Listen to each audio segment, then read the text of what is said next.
Hello, my name is Carmen Garrett, and I am in the pharmaceutical industry.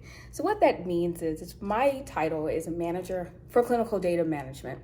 And what I do is I take our data that is being entered for our clinical trials that we're running. The clinical trials are being ran at either hospitals, clinics, or universities.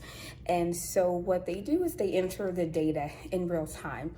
And I take a look at all of the data to just make sure it makes sense. And by that, I mean, if you enter, for example, an age and it calculates your age and you turn out to be 160 years old, I would go in and say, hey, can we double check this to make sure that this data has been entered correctly?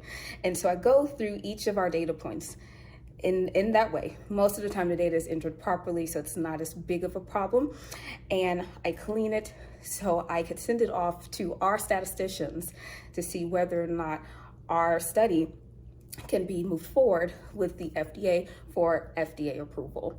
The way I got into clinical research is my background was in clinical psychology. And so I started working at a clinic doing schizophrenia and bipolar studies at Northwestern University. And I would work with our monitors who would come to our sites to make sure that the doctors are seeing each of the participants and that we're following what we agreed to. I just asked them, how did they get into it? And they told me how it was done.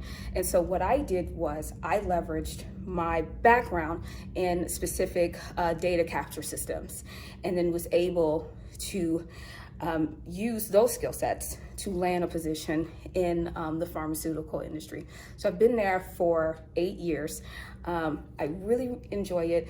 And what's very exciting about my position is once we collect all the data and clean it and everyone signs off on it, it's a huge feat. And so once that's done, it's very, very, very exciting. And so if you have any questions about this, just be sure to let me know. Thank you.